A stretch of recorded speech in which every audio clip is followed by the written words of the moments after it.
Welcome to episode 120 of the Half Point Per Podcast. I'm your host, Evan Riggs, joined as always by my co-host, Dalton Willie, and our producer, Johnny Pham. Guys, we've got a fun one today, a little smoke or fire segment, which Dalton came up with, so I'm going to have him explain the difference between smoke and fire. When we get to that, a little deep waiver watch, and of course, like we ended the show with last week, a very short but sweet Dynasty League update for those listeners. Dalton, spoiler alert, got a win in that league this week. Yeah, that's right. Despite having maybe the worst roster you could possibly imagine. Now that I said that, he will beat me this upcoming week. Dalton, how you doing tonight?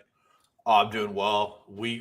When you win in a league that you're actively tanking to be the worst possible, and your two starting running backs are Jordan Mason and Amir Abdullah, don't slander Jordan Mason like that. You're right. All three of his touches. There are a lot of Jordan Mason fans on Twitter. This clip gets around any of them. This podcast is going to get, hey, I'm telling you, search the name Jordan Mason on Twitter. They're out there. Well, those truthers can show me how many more touches he's going to get next week if that's the case. Well, if Christian McCaffrey didn't have 85 touchdowns, he might get more.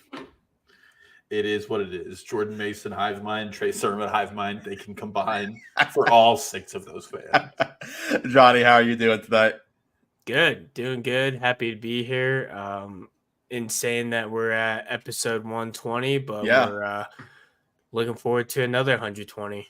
That's right. At a nice round number. Always appreciate that. And yeah, it both feels like and doesn't feel like we've been doing this for 120 episodes, if that makes sense. Like, it seems like we started this a long time ago, but also to think that it's actually been 120 episodes worth of time ago is pretty Was dark. it like 3 years worth? I think 3 years. Right? Yeah, I mean, I think like a lot of people, this was a COVID venture. We were bored and we were constantly complaining and talking about football, fantasy football, whatever. So we're like, hey, let's just start a pod. We got nothing else to do. Let's just start a podcast. I wouldn't even know if the NFL was going to be a thing that year. Yeah, well, honestly, we really hope we have fantasy football to talk about during the season. Now look at us. We could do like a whole Taylor Swift segment if we wanted to. Look how far the NFL has come. True. I mean, I would like to add, since the first episode, Dalton has added one piece of furniture into his room that that like couch right behind him is the first. I have moved 3 times. 3 times. And he's still amassed and you only still one piece only of have furniture. one extra piece in your backdrop. Unlike the two of you, I don't live with women, and I have the ultimate male setup, which is a chair. A squatter's place. For anybody that knows Dalton, they won't be surprised that the bookshelf that he has over his your left in the screen, if you're looking at him, over that shoulder, is so short that it can't even be seen in the picture. Any questions? On that note, speaking of not being able to be seen, let's talk about Jahmyr Gibbs for a minute, Dalton, before we get into the real meat of this show. I just thought it would be a worthwhile conversation because, I wasn't able to watch much of Thursday night's game. I was at Chicken and Pickle, having a good time. Game was on TV, looked up every now and then to see an Amon-Ra St. Brown touchdown, and then exactly 32 David Montgomery runs, and that was pretty much the game. But what I did see when I got home that night was just I don't even know how else to say it, the most over the top like discourse of a rookie through 4 weeks that I can remember, at least in our time doing this show, maybe in my time paying really close attention to fantasy football, even like it was just like people are convinced that because this guy's not getting 20 touches in week 4 of his rookie season, he's a bust. Like I don't understand it. Dalton, maybe you can help me understand or give your perspective here. I think we're pretty much in lockstep that there's a massive overreaction going on Twitter. It's also one thing when we're watching 27-year-old Zeke Elliott take touches away from Tony Pollard, knowing that Zeke's touches are inefficient. It's and Ramondre Stevenson now. Yes. I thought that's where you were going. No, and then we look at David Montgomery, who is doing really well with his touches, is converting. I looked it up. He has the 12th highest conversion rate for first downs in the NFL among running backs. So he's doing his job, and the Lions' offense is humming. So the complaints about Gibbs are strictly people who drafted him in the 3rd round expecting an Alvin Kamara-esque workload, and that's your own damn fault. Well, guess what, Dalton? He is getting an Alvin Kamara-esque workload from, circa rookie season, which, again, okay, we can have 2 different conversations here. I think we can all 3 agree on this podcast. We would not take a running back 12th overall in the real NFL draft. Yep. However, that does not mean that the running back taken 12th overall is a bust through 4 games. Now, is it great positional value? I think we would argue no. But, it is still so early in this guy's career. He is playing with, like you said, we've never been the biggest David Montgomery fans, but that was when we had to, again, talk people out of picking him as a 3rd round pick, like you mentioned with Gibbs. David Montgomery as a 5th round, 6th round fantasy pick, as a 1A or 1B in an offense, perfectly good, doing quite well. 32 carries for 121 yards and 3 touchdowns as the Lions beat their biggest rival, arguably, on the road the other day. You mentioned Alvin Kamara. Well, guess what? Our buddy Eli was kind of having these same thoughts about Gibbs, doing what Eli does, kind of tweeting and thinking out loud at the same time. And he's just talking about the usage being completely sane long-term, and the points are decent in the running back landscape, which is true with what the running back landscape is looking like. You're still starting Jahmyr Gibbs. He's RB28 as a rookie. You can't throw a lot of shade that way. Yeah, well, and Eli made the point, a little like Kamara, Javonte Williams, even. And so I went back and looked. I was curious. Through their rookie seasons, now Jahmyr Gibbs obviously was only 4 games in, so a small sample size. And he did also have the game without Montgomery that helped his touches a little bit, but it was 5, 6 more. It wasn't crazy. Christian McCaffrey, 12.6 touches per game as a rookie. Alvin Kamara, 12.3 touches per game as a rookie. Jahmyr Gibbs through 4 games, 13.3 touches per game as a rookie. So I don't know. I guess it's the people who are saying, but the draft capital all offseason when arguing why this guy should be a 3rd round pick. Even he got as high as a 2nd round pick later in the offseason. I guess it's just all those people who are mad that their flawed logic was wrong. But I just wanted to kind of rant about that for a minute, because I think the discourse around Gibbs is crazy. It's not like a Kyle Pitts situation where the team is bad, so you should try and get this guy the ball more. It's no, the team is 3-1. The one game they lost was in overtime. They could have very easily won. And like you said, the offense is humming. It's been a frustrating deal for me to follow. And I hope, I know this will not be the case. I hope this will be a lesson for people that just because a guy was taken with high draft capital doesn't mean you got to immediately bump him up your fantasy boards. I know he's a good player, so you take him with a high pick, but this is the risk of taking a guy sight unseen in the 2nd round. Well, even then, I don't understand what your expectation was drafting him. At Alabama, his 1 year there, he averaged 16.25 touches per game. He's gotten higher than that in 2 games this season and come close to that. I mean, his lowest touch total was week 1 where he had 9 touches, which I think is perfectly fine, all things considered. It's the first and he game. Also he slipped on a play where he would have scored a touchdown week 1. If he doesn't do that, he's probably, I don't have the rankings in front of me, he might be RB20, and we're just having a very different conversation, even if that doesn't happen. Yeah, well, then Ben Johnson has him running choice routes out of the backfield, which is something you don't expect out of young running backs. And his target per route run is the highest among running backs right now. Now, granted, his routes run are lower than most because they played a game where all they did, what Jared Goff, there were 4 passes in the second half of that game. It was something crazy like that. They didn't have to pass at all. So you look at those 2 guys, who's going to be the better guy, the guy who grinds out the game, like Montgomery at this stage. makes more sense. And to your point, like the volume isn't there for the passes, partially because he has one whole half of a small sample size where they just weren't throwing the ball. Yeah. And we know rookies become more involved after their bye week. It's how the game plays out every year. And if you're a disgruntled Jahmyr Gibbs fan right now and you trade him away, you're probably going to be paying for it in, week 12 when Jahmyr Gibbs is getting 16 very high value touches.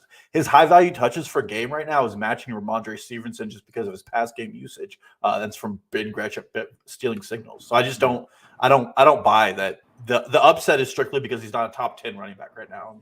Like, those were bullish expectations from the get-go. I think he's just fine and one of the more consistent RB2s you can get in fantasy right now. Well, and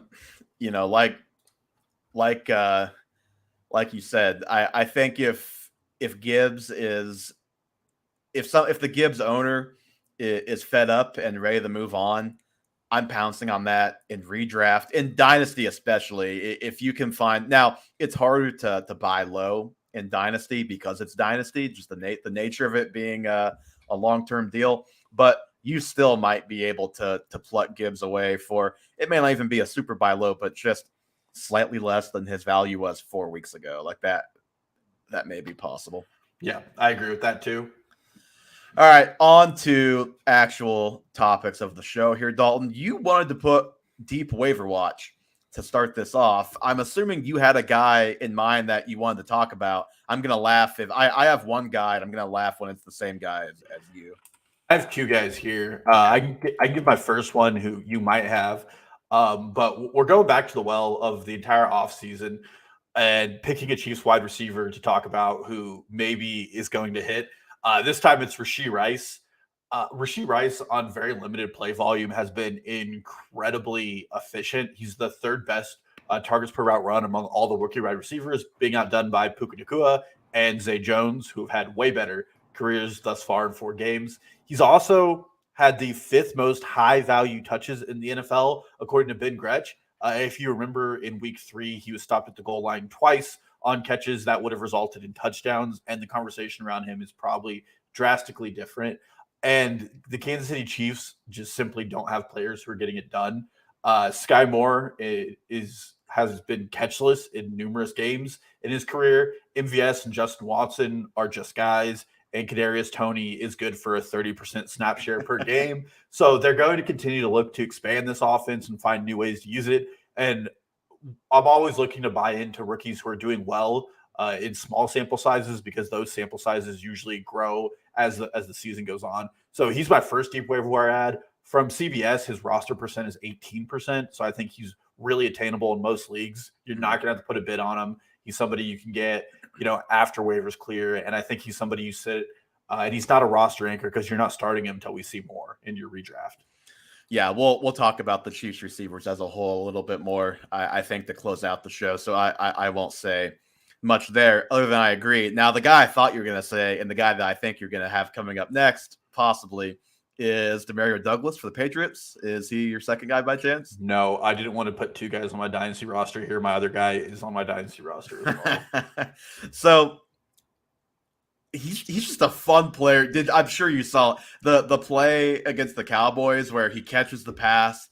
Looks like he's going to juke. Instead, turns around like he's going to reverse field. So he has his back to the defender about 30 yards down the field, and then fakes him out and goes back the way he was originally going to go. And he put that guy on the ground. Like, he's an exciting player. He's explosive. Right now, 80% of his snaps are in the slot. Juju is 50-50 slot and outside. Hopefully he can continue to kind of eat into Juju's workload. Juju still has the lead right now, and it's hard to read into the snap share stuff too much when they got beat so badly like they did against the Cowboys. But this is an offense that really needs some explosiveness, and he is the most likely of any of these receivers to do it. So he's a guy that if you have a spot, pick him up. If you don't, he is firmly on the radar. Yeah, he's third among rookie wide receivers in forced missed tackle rate as well. He's really elusive. It's always dangerous game to pick any Patriots wide receiver up, as we've seen. The other guy I had on my list, who I'll just run through quickly, is Chris Brooks. Most of the reason he's on here is I would take any running back in Miami right now with the way they're running the ball. And I just think it's really important that you have a back who does things differently, and he does the most difference between the other three backs on the roster. He's more of a grinder and in between the tackles guy. We saw he does have at least some skill in what he did against the Denver Broncos with a 64-yard run. And if this team ever needs to grind things out, he could become that guy. And I'm always betting on a 185-pound back, and then Raheem Mostert and Jeff Wilson. All three of those guys have big injury concerns all season long. So it's always good to just have somebody in that backfield, and I think that's a good one to take. Yeah, and I'm always very pro taking shots in the dark on the Matt Waldman guy, and this is a Matt Waldman special, one of Waldman's favorite deep sleepers at running back.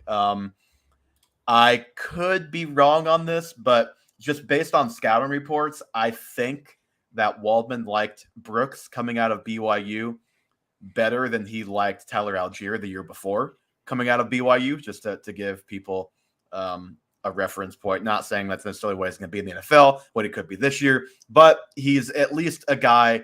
I don't think you probably need to waste a roster spot on him right now, but if there is an injury to another one of those backs, like if Jeff Wilson's still out and Mostert goes down, I think will at least know based on this, okay, I got to go a little bit heavier on Brooks and other people because he could be a pretty good little player.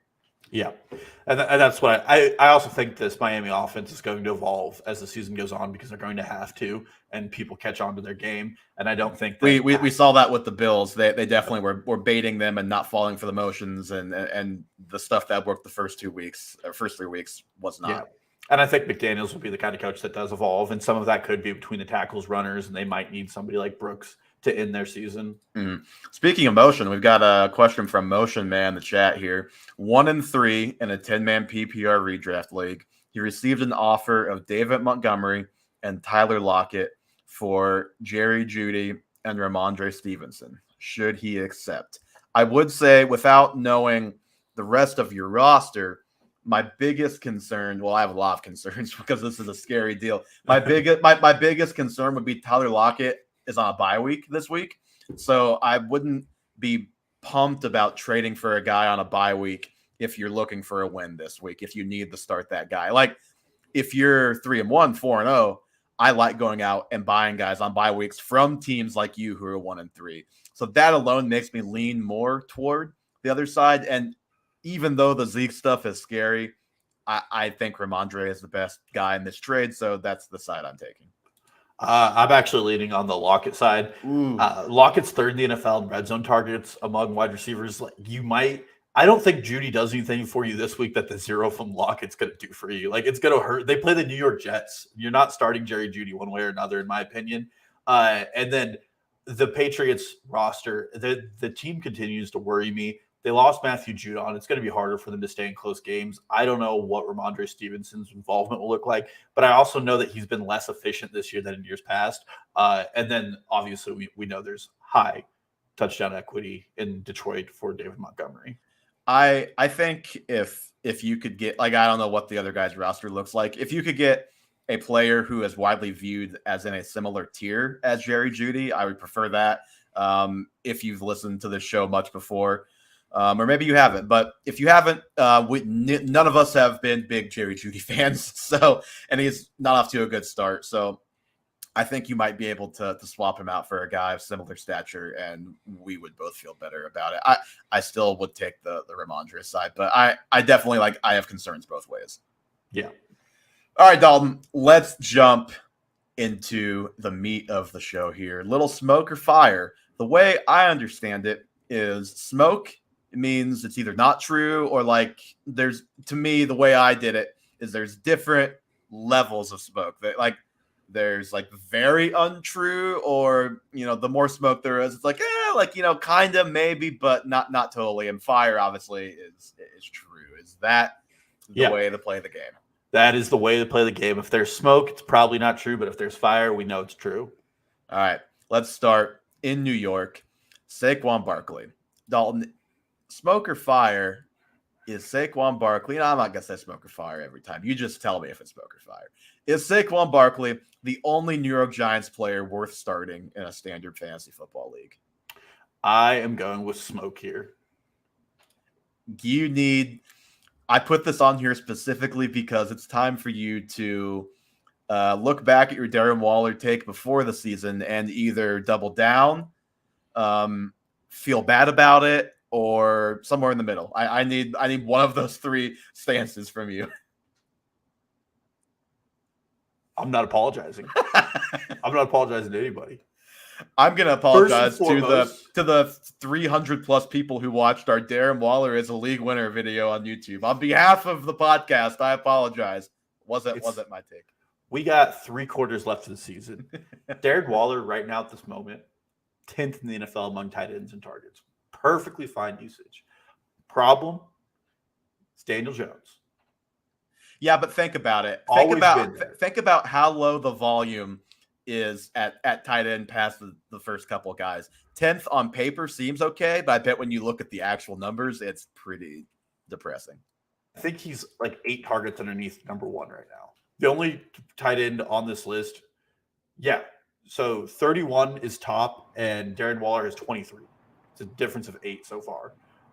And that's with 1 game where he had 3 targets. What I'll say is the next 2 games, Miami and Buffalo are going to be tough. They're going to hurt. But also, Jake Elliott is outscoring every tight end right now. A kicker is outscoring every time. Like, the position has been terrible.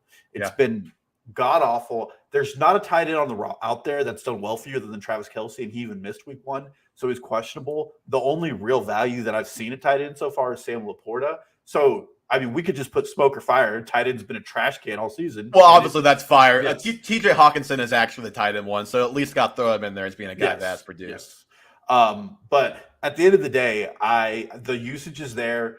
I'm a believer in Brian Dabble. I think they'll figure things out. They've had a really tough schedule to start the year. It's going to continue for another 2 weeks. It's clear that their wide receiver room is not going to do anything. And if anything coming out of their bye, the answer is going to be more Waller, not less Waller, more likely than not. You know, I remember in the preseason where we got the blurb where it's like, Darren Waller looks like he's playing a different sport than everybody out there. He is just unguardable in training camp. And, you know, I just want to know, was he playing a different sport than everybody else on Monday night? Because he was invisible for 3.5 quarters. Well, if Daniel Jones knew where to look to throw the ball.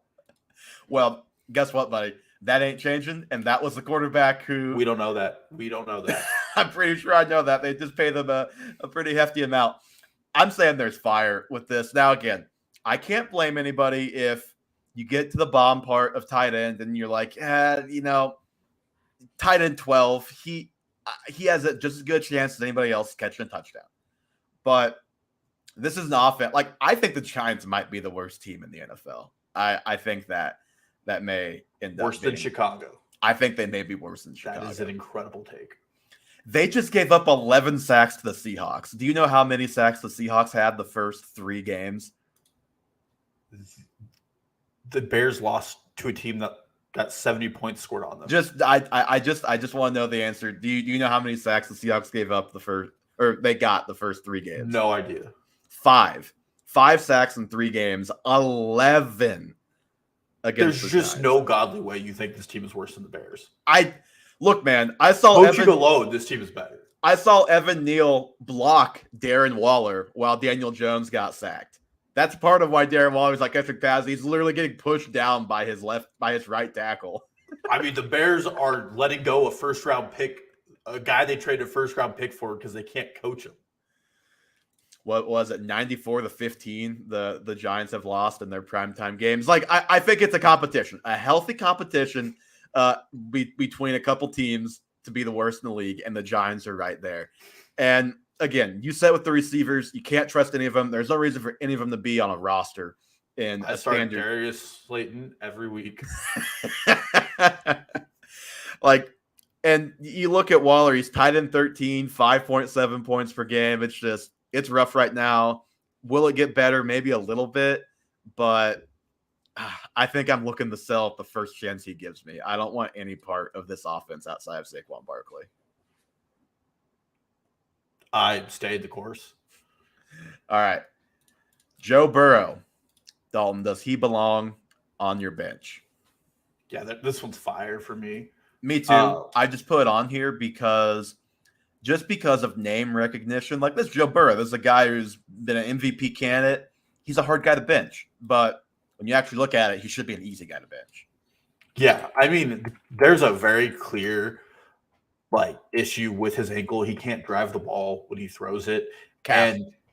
Calf. And there's a very clear issue in the locker room. Jamar Chase being way more vocal than he probably needs to. I will say, did you see the full clip from that? No, I did not see it. The full clip, like most things, it looks less bad when you actually see the full clip. He's just kind of answering the question. The question was just like, do you feel like you're able to get open, because like framing it in a way of like, is the offensive line bad enough to where you're not having time to get open? And he's like, no, I'm always effing open. Like basically. So it was cut in a way that made it look a little worse than it was. What's disappointing is I think one of the guys who was in the scrum tweeted out the cut version of that, but whatever. It is what it is. I have a fun start-sit question for you. Okay. Joshua Dobbs or Joe Burrow? I mean, how can you not start Joshua Dobbs over Joe Burrow? Do you know where got a little exciting alert from the Reception Perception Discord. Matt Harmon says, little Rashee Rice update showing some nice ability to beat zone coverage. And after the catch, this is a guy that Matt Harmon was not high on coming out. So it's nice to see that little eyebrow raise from Harmon in his first charting of him. That is great news. It's as if he's a loyal listener. Anyway, Joe Burrow, quarterback 31 through 4 weeks. Yeah, I can't buy into it. I would start just about anybody over Joe Burrow at this point. He's been behind almost everybody. yeah, absolutely. He's on the bench for the next 5 weeks, probably until that calf heals up. Yeah, I mean, I think you're going to have to see this offense look something like the offense that we know before you put him back out there. Like the Titans blitzed the absolute bejesus out of them the whole game because they knew Burrow cannot create out of structure, or at least they were going to make him prove he can. And he can't. Like their whole offense is quick game, get it to Jamar Chase, and hope he can gain 10 yards, 8 yards, and hope that we can methodically move our way down the field, which is really hard to do. It's because when you're playing that way, all it takes is one penalty, one sack, one run of negative 2 yards, and you're behind schedule and you're in trouble on that series. And that's what you're seeing with this offense. Like you bench Burrow, you have to keep rolling Jamar Chase out there. Don't bench Chase. T. Higgins, hopefully he answers the question for us and just doesn't play this week with a cracked rib. And then Joe Mixon, I think just because of the running back landscape, you have to keep starting him. The volume is there. He himself looks pretty good. Joe Burrow, you've probably seen this stat floating around. One of us has probably shared it in our Twitter DM at some point, is the first quarterback in NFL history to attempt at least 150 passes in the first 4 games of a season and average fewer than 5 yards per attempt on those passes. That is jarring when you think about what this offense usually is. Yeah, I mean, and Joe Burrow's been the X factor. For 2 years now, we've lamented Zach Taylor's play calling, and we'll continue to lament it because I don't think it's good. Fun fact of the day, just to kind of show you how bad this is, T. Higgins right now in the NFL has the 4th highest off-target throw rate in the NFL. Some players above him are Kyle Pitts and Drake London because Desmond Ridder sucks. Last year, T. Higgins was down at 116th in off-target throws. Like Joe Burrow simply not hitting his targets. He's not hitting it with any velocity. I mean, it's just not there. Just to give you an idea of how bad it is. And Jamar Chase's catchable rate is low as well. The only reason he looks better is because he is now their slot receiver. Yeah, and he's a more natural fit for the get open in 2 seconds than T. Higgins is, because T. Higgins can get open over the middle, but Jamar Chase is a freak. He can do anything. So he's a better player and also just a better fit for what they're needing. Yeah. Right now. All right, Jaleel McLaughlin, Dalton, top 20 running back if Javonte Williams misses time. Yeah, this is smoke. Okay. First of all, it's even with Javonte going out, he finished with a 28% snap share. That's what I was gonna say. He took 16 snaps. Yeah, and he just played the Bears. this week, like it sounds like Javante's injury is not going to be a week, like a couple multi-week injury. And this week they play the Jets, who, despite what Isaiah Pacheco did last week, have been a very stout rush defense. I have a feeling the Pacheco runs were in part because they were scheming to keep Mahomes from throwing the ball. What I will say though is, McLaughlin, he's the guy that they get out in space, like they throw him the ball too. So he at least won't be completely tied down if they can't run the ball like a guy like P. Ryan might. Yeah, well, and P. Ryan was the pass catching back in Cincinnati, so I think both guys have that ability. I mean, probably the better answer is starting anybody in Denver is a rusty proposition, and definitely not Jaleel. I don't think Jaleel will be top 20 if he were the lead back in this offense if Javonte can't do it. No, I agree. It's smoke. He did have over 100 total yards, had the touchdown while Javonte was still in the game. He scored that touchdown. He's quick. He's done that twice. If we're twice. He's quick. He's very explosive on the open field. He's really good at making guys miss. He's definitely a weapon. He's a nice player. But I would just say, for the reason you said, 28% of the snaps or whatever it was, 16 snaps total is what that worked out to be. So just proceed with caution a little bit. I will say though, if Javonte does miss this game, he is in the flex play category to me. Not top 20, and even let's just say Javonte misses 2 weeks.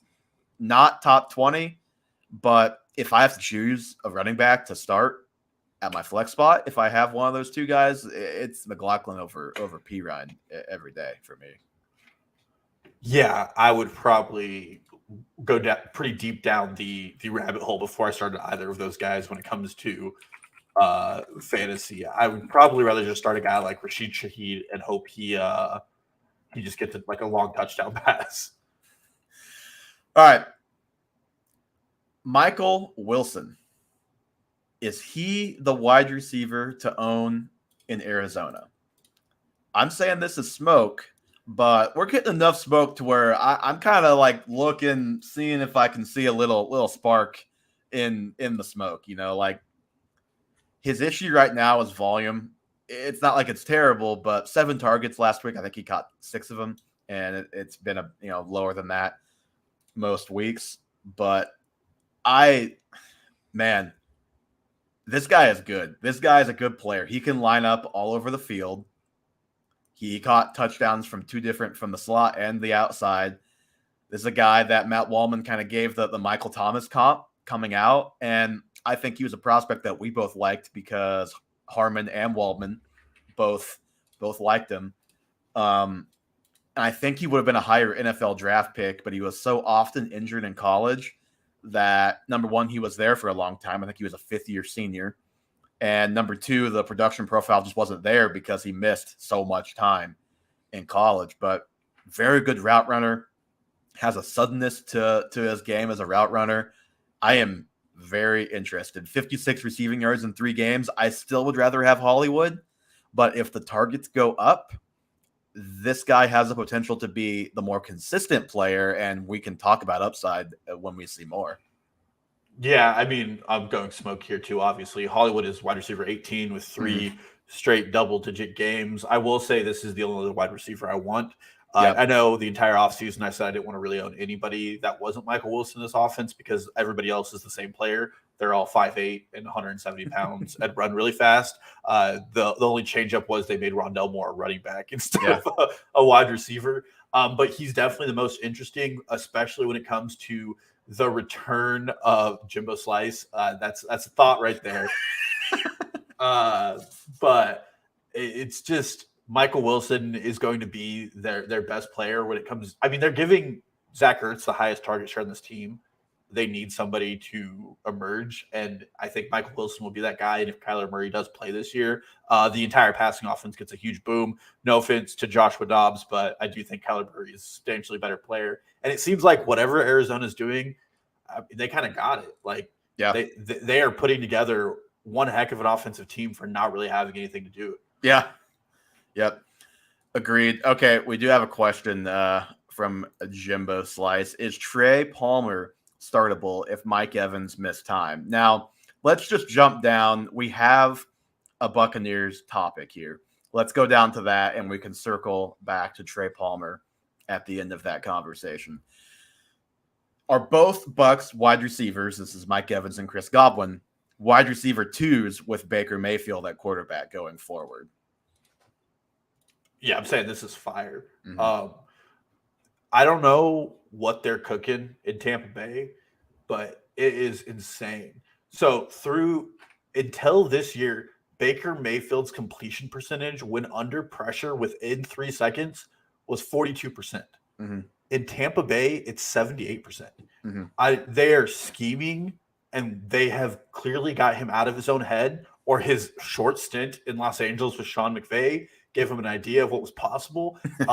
But he is doing what he was horrible at, which he's staying in the pocket. He's not rolling to his right when there's immediate pressure. He's not throwing off-target throws, and he's just using the weapons he has. And this is when they have a run game, and this is from Ben Gretchen stealing signals, that is 31st in the NFL in rush yards over expectation. Yeah, so not helping him at all. He's not getting in any advantageous situations because they're running the ball, getting in the 2nd and 4.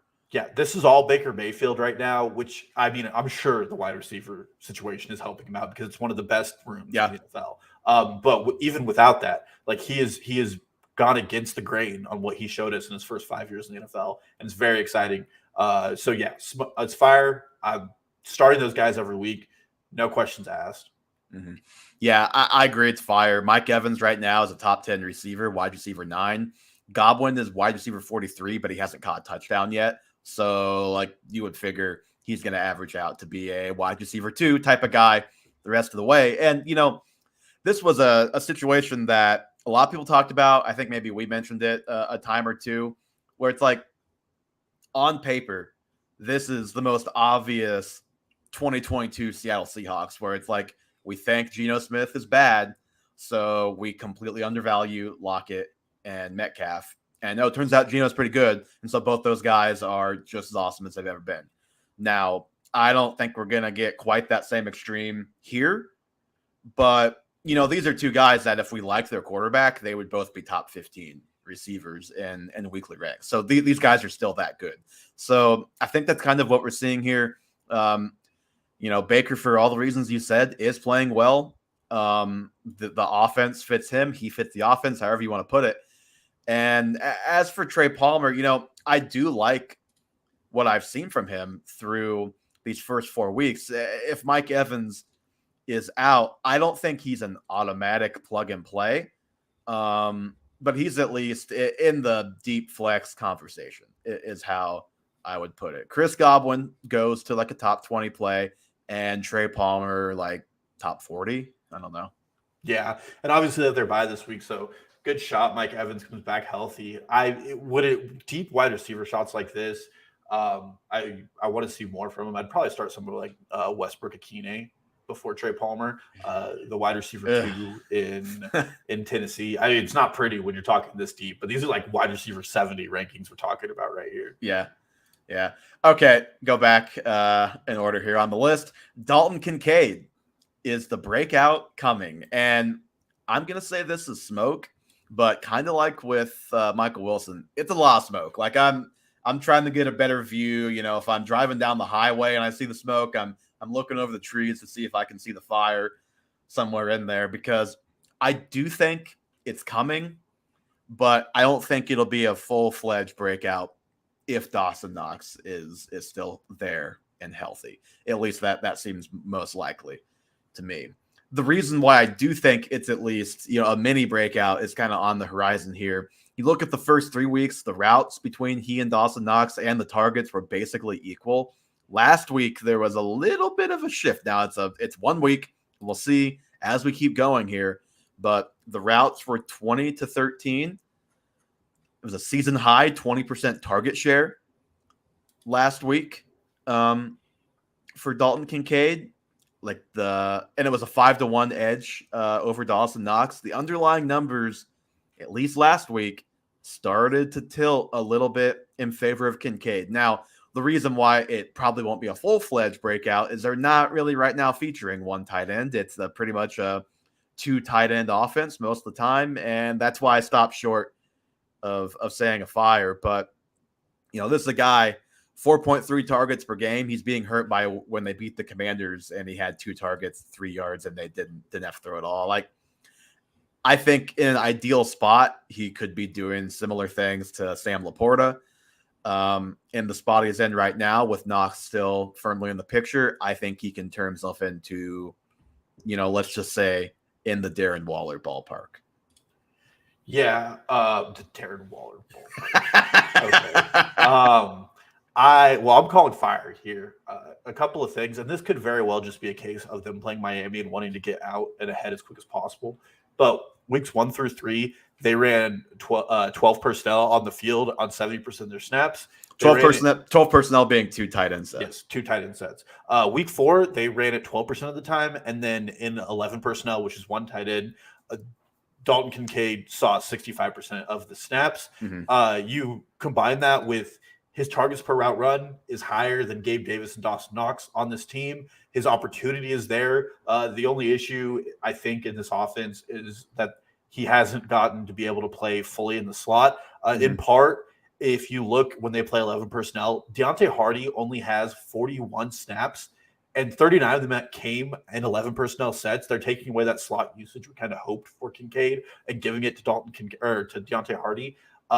I think that will change. We'll see if that lasts. That would be one thing that could change that would significantly impact things. Yeah, well, this is also when Deontay Hardy's only run 41 routes this season in 4 games. I think it's definitely going to change. I will continue to be betting on that. So, yeah, I think this is fire. And again, you're betting on upside of tight end. He's tight end 28, and he is 7 points off of tight end 10. So, there's no big difference. Like, it's insane. All right. We have Trey Laughlin in the chat. Says he traded Aaron Jones and Sam Laporta for Josh Jacobs. Win or loss? I'm going to call it a W. I'm a little worried. This every week, Green Bay shows us a little more that they are what we thought they were at the start of the season. Yeah. Like Jordan Love probably ain't it. Clearly, Aaron Jones won a snap count against the Lions on Thursday Night Football. Laporta, I mean, he's a huge boon at tight end, but like he's doing well at like 6 targets a game. It's not like Travis Kelce volume. Yeah, and I was gonna say, like, as much as it stings to give up Laporta, he's not gonna continue doing what he's doing. Jameson Williams, we should mention, is back 2 weeks early, so we will see how that changes things in Detroit, and of course. And Trey said he has Mark Andrews at his tight end. That's a big W then. Yeah, that's shedding talent for better talent. Yeah, agreed. But yeah, we'll see if Amon-Ra St. Brown does not play. It'll be frustrating because there'll be another week we have to wait before really knowing what Jameson Williams will look like in the actual offense. So hopefully Amon-Ra can play so we can see it.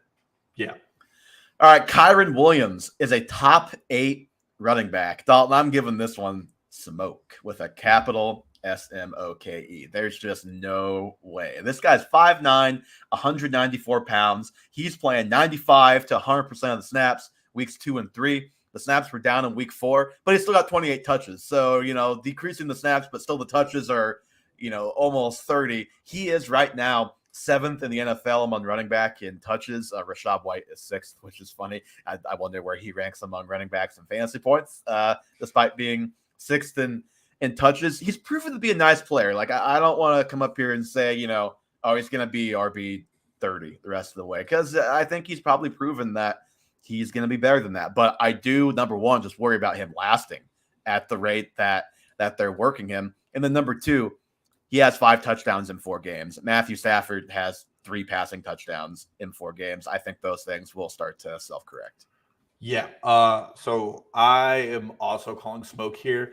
Kyren Williams, among 58 qualified running backs with at least 15 rushes this year, is 42nd in explosive run rate, 46th in yards after contact per attempt, and 44th in missed tackle forced per attempt. He is like the upgraded version of Rashad White because he has touchdowns. But it's no disrespect. I think he's going to be like a good RB2 the entire season. Mm-hmm. But yeah, going back to Matthew Stafford's touchdowns, I think those are going to go up pretty significantly going forward. He is slinging that rock. And then the last thing I'll say, is Sean McVay has a history of like riding a running back to the ground for 5 weeks, and then he throws a new running back out into that offense. And the only guy who bucked that trend was Todd Gurley. And I think a large part of that Todd Gurley bucking the trend was he's actually good at football. Yeah. I still have hope that Zach Evans will matter at some point this season, and it could be in the exact way that you just described. Rachaad White is the RB21, despite being sixth in the NFL. It gets worse in touches. So yeah, if the touches start to go down, that is a concern. All right, Matthew Stafford. We both mentioned it, but Matthew Stafford is the ideal streamer going forward. I'm calling fire on this one. I'm saying small fire. Like there's a little fire there. I mean, he looks like what he looked like 2 years ago when they won the Super Bowl.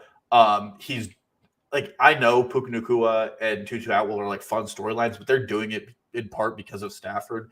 If you watched, and I watched it really closely because I love Anthony Richardson, that Rams game was like a battle of who can fit the ball into tighter windows. And I mean, Matthew Stafford just looks great. Yeah, if you just go highlight searching, he has some of the best throws of any quarterback this season. He looks like Matthew Stafford. Yeah, and once Kupp is back, it even sounds like that injury isn't as serious as they originally thought with some of the reporting coming out. I saw someone put up a clip of Pat McAfee talking about something else, but it was him talking about like, oh, I don't believe a word of it. But then he goes on to say, but how could you not believe every word of it? It's like that's how I feel about Cooper Kupp right now. But him back in some way is good. And even if he's not, like Puka Nacua is only going to get better with each week. And Sean McVay is scheming up something interesting in Los Angeles. So he's the guy I'm looking for. He's probably still on waivers because he hasn't produced well. He's the QB18. He's the QB18 because he's thrown 3 touchdowns. Yeah, and I think the more touchdowns are to come for Matthew Stafford, and less probably for Kyron Williams. There's 2 reasons why I'm saying small fire instead of just like an outright fire. Number 1, he has the ankle injury, sustained that, so that's just a concern going forward. And number 2, did you look at his next 5 games by chance? No. And I'm usually the schedule guy. Eagles, Cardinals, which, Cardinals have been like a good defense. I heard a crazy stat. They're like top. It's like them and the Texans are the top fantasy defenses in limiting opposing offenses' fantasy points right now. Just like we all thought. Now, will that continue? I don't know. But Eagles, Cardinals, Steelers, Cowboys, and Packers. I think those are 5 pretty good defenses. So that's at least a small concern. So that's why it's not like a full-fledged fire. Yeah, that is fair. But if I have somebody on my roster who I'm already iffy about, I would definitely be holding Matthew Stafford to see what he becomes. I'm starting him over Joe Burrow despite who he's playing the next 5 weeks. Yes, I would start him over Joe Burrow as well. All right, guys that we would not start, most of the guys in Carolina, or all of them, Dalton. Is there a startable player in Carolina? I am going fire. There is not a single startable player. I think the only one you can make an argument for is Miles Sanders. I mean, it's Miles. This is a Miles Sanders argument here. And even then, Miles Sanders has been less than inspiring. I know I brought up the rush success rate earlier with Kyron Williams. Kyron Williams is 44. Miles Sanders is 48 among 54 qualified running backs. Just not good. Offensive line play is bad. Chubba Hubbard is doing better than him in like every relevant category, and it's turning into a 50-50 timeshare, which just makes both of them worth less. It's probably worth somebody who got Hubbard off of waivers more than somebody who drafted Miles Sanders. Yeah, and none of these guys are getting touchdowns. Yeah, and Sanders is like he just played a season low 43% of the snaps. He had been more in the 60s before this, but he did still have 16 touches despite only playing 43% of the snaps. He only has 1 touchdown. I'm with you that like you don't expect that to regress too much because they just may not score that many touchdowns. But even with that, he's still running back 26. He's still right on the fringe of the RB2 conversation. So that to me is like this is smoke with like you can see the orange glow of a fire like in the horizon when you kind of look at this situation where it's like I don't want to start Miles Sanders, but depending on your team, it's tough to get away from a running back who's getting over 15 touches per game, which is what he's gotten all 4 weeks. So, you know what? He's not my favorite play. He's not a high upside play, but if you have to do it, I think it is a very defensible decision. Yeah. If I could sell Miles Sanders for like an even more underperforming running back right now, I would do. I mean, let's get crazy. I would trade Miles Sanders for Tajay Spears, Jalen Warren, um, Kenneth Gainwell. I think if you're making those trades, the perceived value is such that you could get a 2-for-1. You could get 2 players for Miles Sanders. You could have another guy. Yeah, I think so. But I mean, I'm probably trading him for any running back who also gets 50% of the snap share and trading him on name value.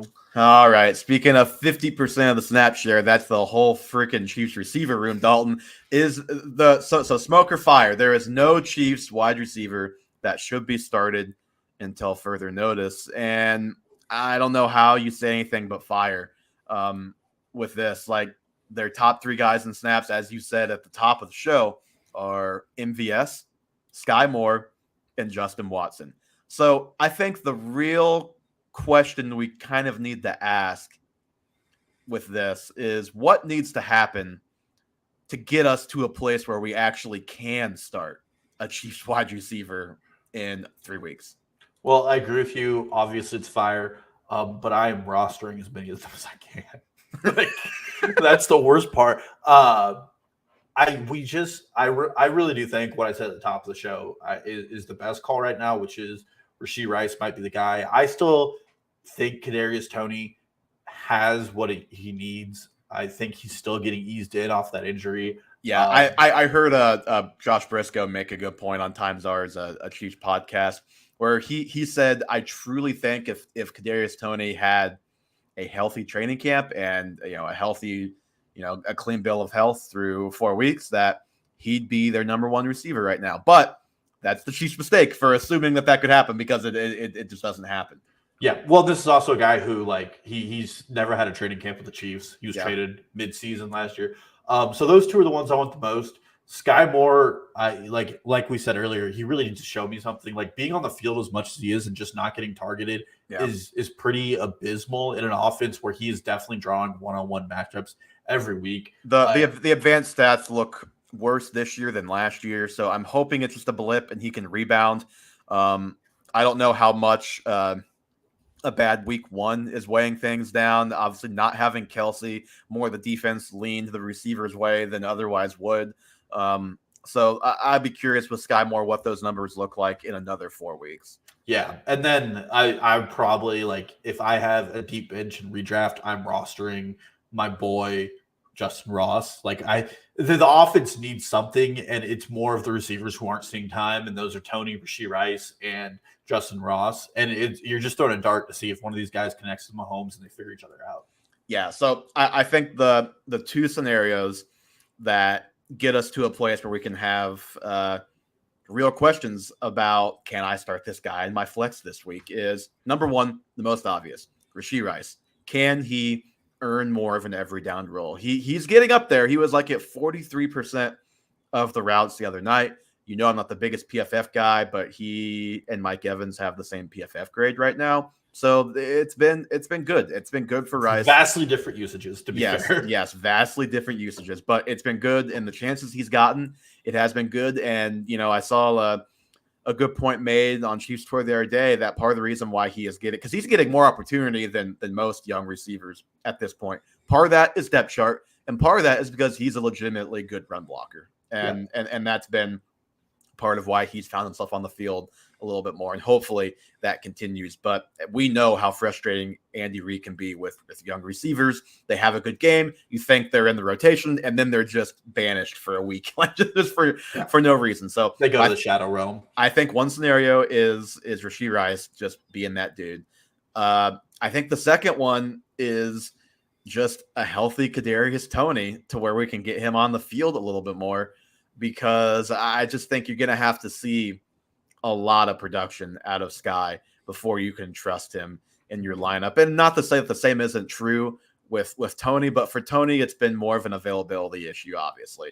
Whereas with Sky Moore, like you said, he's played in 20 games with the Chiefs. 8 of those, he has 0 targets.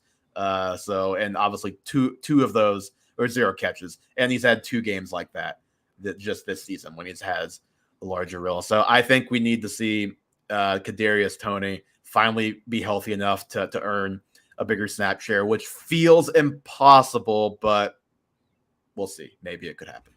Yeah. And then you just want to be early. Like if Justin Ross catches a touchdown, he's probably going to be the top waiver wire every week, I feel like, just because of the history he has at his time at Clemson. Everybody knows his situation.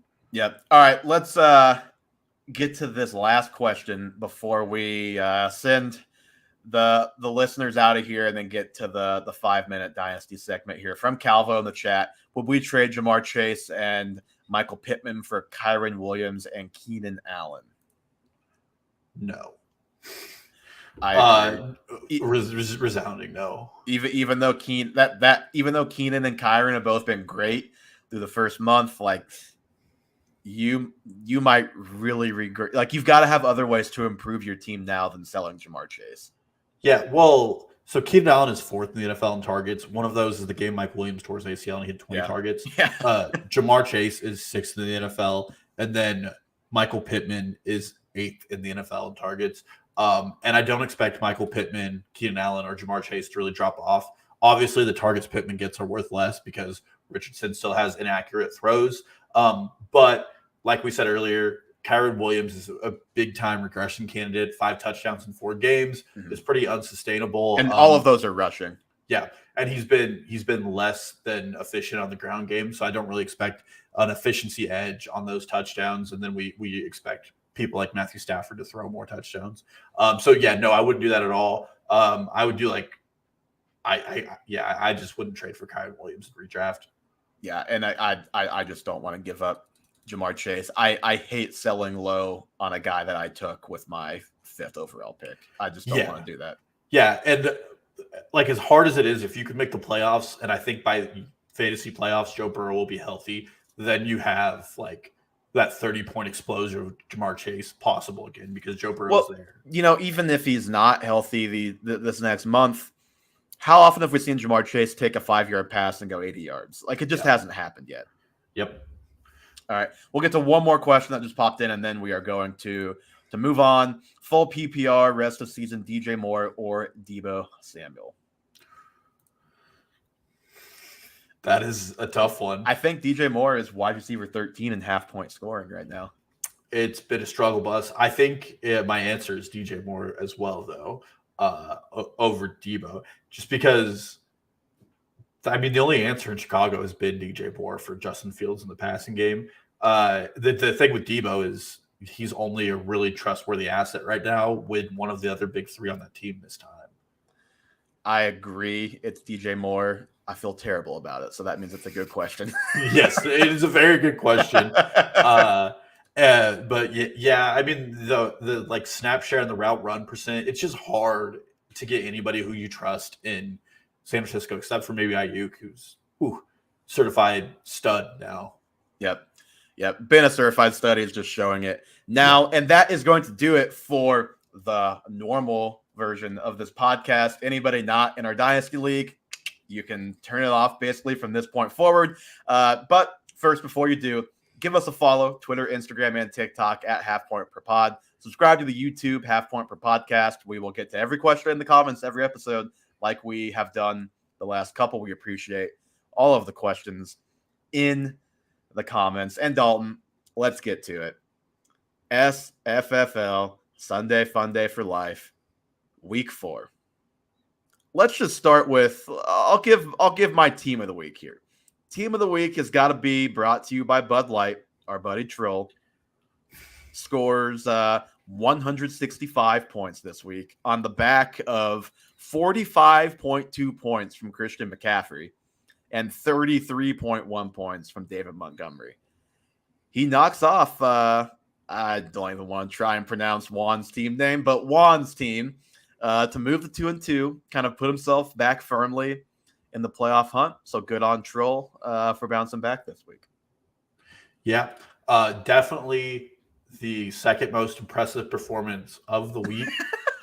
I have to give the most impressive performance to none other than to yourself. To myself, yes. I rostered and fielded what could only be one of the worst teams started in fantasy football this week.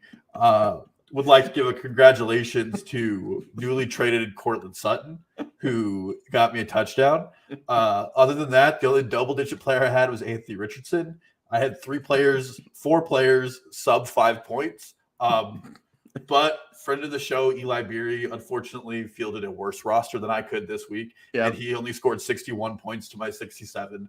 And I will say, as a team trying to be worse than the Chicago Bears this year, I did not expect any wins, and I'm very happy to have my 1 win, and I do not expect any more wins, except this week when I play Evan Riggs.